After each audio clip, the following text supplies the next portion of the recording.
Alrighty. This is a pretty interesting find of mine today. Found this thing at a pretty far away thrift store from where I live, a little over an hour away. But pretty worth it. Picked this thing up for $7 in tax, so around $8 after tax, which is, I guess, pretty good deal for one of these. This is a really odd looking fan. I was kind of contemplating on getting this because it just looks very dated. I mean, I don't know, this cabinet of this fan is made of wood, and I believe this fan dates to, well, maybe even late 40s, definitely early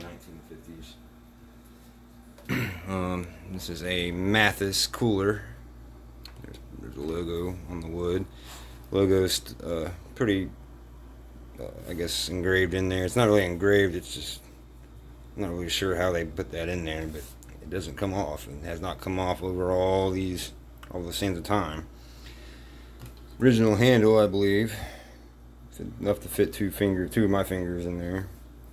I'm not sure if this is the original switch. I don't think this is the original switch. It's got a push button switch, which this fan only operates on one speed, as far as I know, so far. And I don't really know much about these old type fans like these, but I knew from the videos that I did find on of others' channels over the years, these fans did come with optional, like, variable speed. Sometimes they were like, I've seen them in like 4-speed switches, 4-speed motors. So, which leads me to believe I don't believe the switch to this fan is original, because it has been spliced. Unfortunately, I didn't realize that upon getting this thing. I just kind of got around to clean this thing up just to kind of get it presentable to make initial video on it. When I found this thing, it was very dusty, very dirty. Took a while to clean. It took me half a day now to clean this thing. The blades were a pain to get off. I luckily got them off. Just had to spin it on the shaft some. And yeah, it was a kind of a fiasco to get these blades off of this fan. Pretty interesting fan though. This is definitely an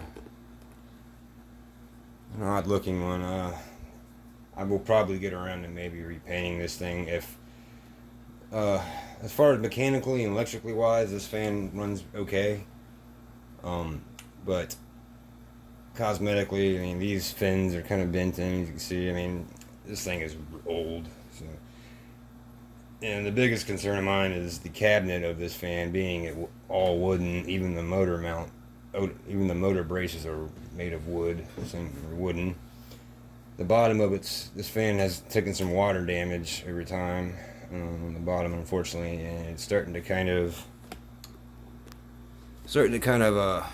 decay inside. You can see looks like it was kind of like moldy. I cleaned this thing up yesterday, but it was starting to get kind of just waterlogged, I guess. Not really moldy or anything, but you could tell at one point it was a little bit moldy. I'm guessing this thing sat in like a musty shed or a basement or something of an really old house. And yeah, and I may have to in the future reframe this fan. And knowing me, I'll probably just put it inside of a metal cabinet and give it a whole new style cabinet. I'll make metal motor braces and all that. I hate to have to do that, unrigify this fan, I guess, to make up words. But yeah, this thing just, I don't feel like it's going to be safe to run, carry around, move from place to place, and expect it to start up a run without. When I was taking this fan apart to clean it, especially when I was trying to get the blades off, one of the motor mounts down there started splinting a little bit. I heard it starting to kind of, make that crackly wood sound, and yeah, that just started a whole nother fiasco. I have eventually got the blades off of this thing, and was able to give the motor a good clean. Here's the back of the fan. I have the back grill right here. I just leaving it off of this video. Here's the back grill to it. It's a little bit more, it's not curved as much. Well, I think it's supposed to be. It's got a dent right here, rather, but it's really supposed to be flat. Grills on this fan are made from aluminum, as are the blades. Blades are a little bit thicker aluminum. Thankfully, they don't bend as easy as other aluminum blades I've handled. Yeah. Shaded pole, old-fashioned Mathis. This is a actual Mathis-made motor. Let me get you off this tripod here for a second.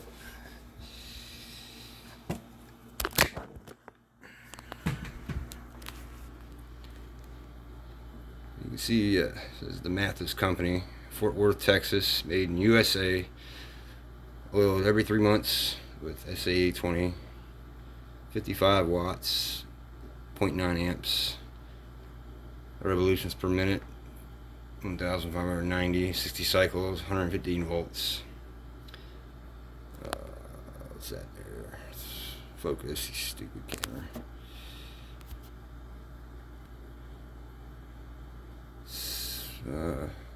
Whatever that means, 6 ASM-45M.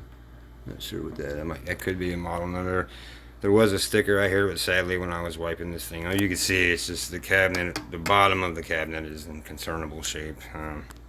I had to screw when I was taking this fan apart, this part right here in front, kind of like a little looks like a deck or something, platform. It came apart on me, and I shot a couple of drywall screws in there just to hold it together. Like the bottom of this fan is not in very good shape. The cabinet of this, you see the wooden brace motor mounts. It's got these tension bolts on here that are pretty rusted too, and the motor doesn't sit in there. It's a little. I tightened them up a little bit, but when I was taking it apart, it was pretty floppy. So. Anyway, enough of me rambling too much. Here's the cord of it, non-polarized, of course. The original cord, I believe. It's a pretty long one, too. Actually, a really long cord on this. And here's the splices where I believe this switch is not original. It's a Jandorf on the switch. This leads me to believe there's a whole bunch of tape here, a zip tie. So something's been done in here. This fan is not completely original as I originally thought, but motor's pretty clean. I pushed a bunch of compressed air through there and all that, and did oil it up pretty good. And yeah, it needed oil pretty bad. So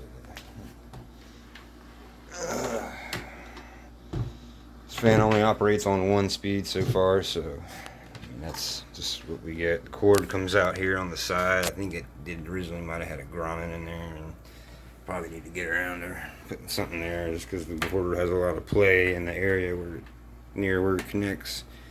Top of the fan is not in very good shape. It's got some kind of weird stain there. I can't get that off. So yeah. And we got the watt meter here. Go ahead and fire this thing up. Here's on.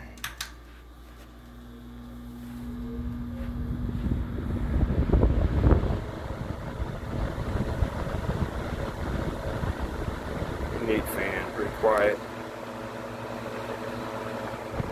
There's a lot of air. This grill really isn't air hindering at all. There's a lot of air coming through these slat-studded style grill. We're at 1 point. Not too far above spec. That's not concernable. 7 watts.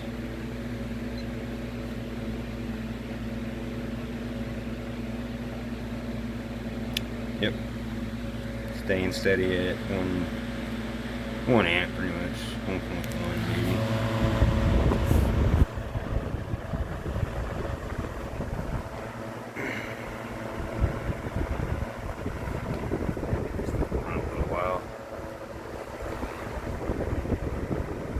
Fan, kind of.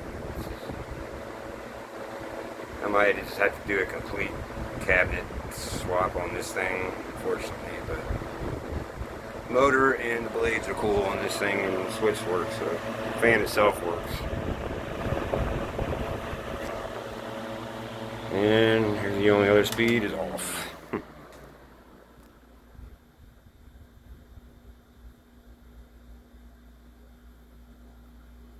Definitely freed up a little bit.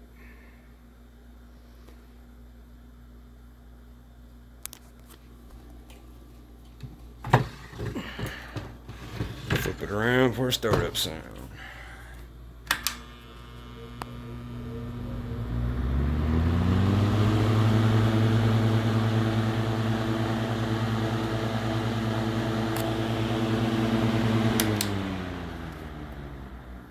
Push button switch on this, which I believe these originally came with a turnstile knob. It had 4 speeds. I've seen variable speed ones and things like that. I don't know. Pretty cool fan, and not a bad price, I guess, for what it is, and it works. Thanks for watching. Have a good one.